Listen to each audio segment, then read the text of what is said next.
Assembly సాక్షిగా రేవంత్ అబద్ధాలు, నదీ జలాలు కాంగ్రెస్ ద్రోహాలు అనే అంశంపై తెలంగాణ భవన్లో పవర్ పాయింట్ ప్రజెంటేషన్ ఇస్తున్నటువంటి హరీష్ రావు అంటూ చూస్తా ఉన్నాం. సో ఇక్కడ ఎంత విచిత్రం అంటే, హరీష్ రావు ఏమో తెలంగాణ భవన్లో ఎవరు వాళ్ళ అడ్డా, అది ఇటు రేవంత్ రెడ్డి ఏమో అసెంబ్లీలో ఆయన అడ్డా.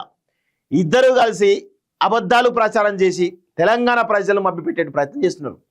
ఈరోజు నదీ జలాల విషయంలో తెలంగాణకు ద్రోహం చేసింది కేసీఆర్ అయితే దాన్ని కొనసాగిస్తున్నది రేవంత్ రెడ్డి చాలా స్పష్టంగా చెప్పాల్సిన అవసరం అయితే ఉంటుంది.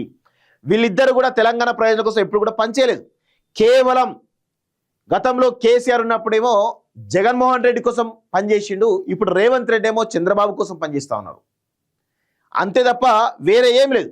ఇప్పుడు రేవంత్ రెడ్డి ఏం చేసిండు, అసెంబ్లీ వేదికగా, ఇక అసెంబ్లీ తన అడ్డా కాబట్టి అసెంబ్లీలో ఏంటంటే నేను అధికారంలో ఉన్న స్పీకర్ నావోడు కాబట్టి ఇష్టం వచ్చినట్టు మైక్ ఇస్తారు కాబట్టి ఇక నేను ఏది చెప్పినా ప్రజలు నమ్ముతారు కాబట్టి సో అసెంబ్లీని వేదికగా వేసుకొని ఈరోజు బీఆర్ఎస్ పార్టీ గత 10 ఏళ్లలో కృష్ణా జలాల విషయంలో కావచ్చు, గోదావరి జలాల విషయంలో కావచ్చు ఏ విధమైనటువంటి మోసం చేసింది అనేది చాలా స్పష్టంగా రేవంత్ రెడ్డి చెప్పి ప్రజల మన్ననలు పొందడం జరిగింది. వాస్తవంగా అక్కడ ఈ బీఆర్ఎస్ పార్టీ ఉంటే బాగుండేది, ఉండి అసలు ఏమన్నా కనీసం అప్పటికప్పుడు కౌంటర్ ఇస్తే బాగుండేది. ఎందుకంటే వాళ్ళకు కూడా తెలుసు మేము ఒకవేళ అసెంబ్లీలో ఉంటే వాళ్ళ పాయింట్స్ మాత్రమే చెప్పి మమ్మల్ని మాట్లాడడానికి కట్టడి చేసే ప్రయత్నం చేస్తారు. సో అందుకే మేబీ అలా జరగవచ్చు అనే కోణంలో బీఆర్ఎస్ పార్టీ వాకౌట్ చేసింది. సో వాళ్ళ దగ్గర వాస్తవంగా పాయింట్స్ లేవు. ఎందుకంటే ఇప్పుడు కాంగ్రెస్ అంటే రేవంత్ రెడ్డి అదేవిధంగా ఇటు బీజేపీ ఇద్దరు కలిసి ఈరోజు బీఆర్ఎస్ని టార్గెట్ చేసేటువంటి ఒక ప్రయత్నం చాలా బలంగా చేస్తున్నట్టుగా కనబడతా ఉంది.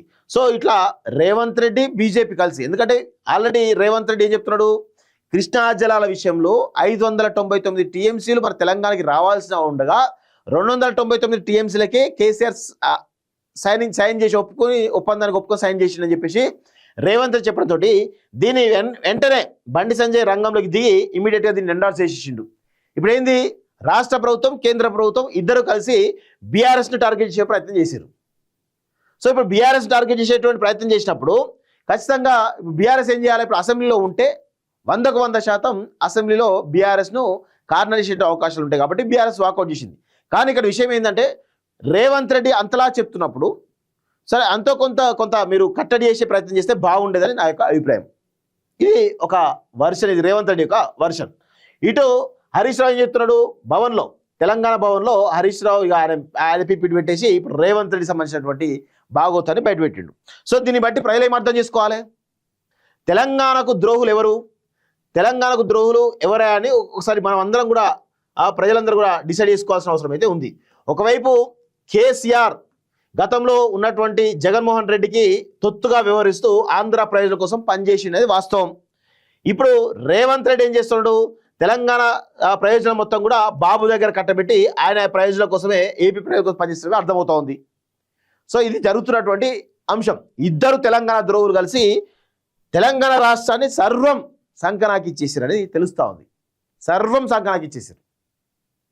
ఇది అందరూ గుర్తుపెట్టుకోవాలి. కేసీఆర్, రేవంత్ రెడ్డి ఇద్దరు తోడు దొంగలే, ఇద్దరు తెలంగాణ ద్రోహులే, ఇద్దరు ఒకతాను బిడ్డలే, ఇద్దరి లక్ష్యం ఒకటే, అది కూడా దోపిడే. దోచుకోవాలి దాచుకోవాలి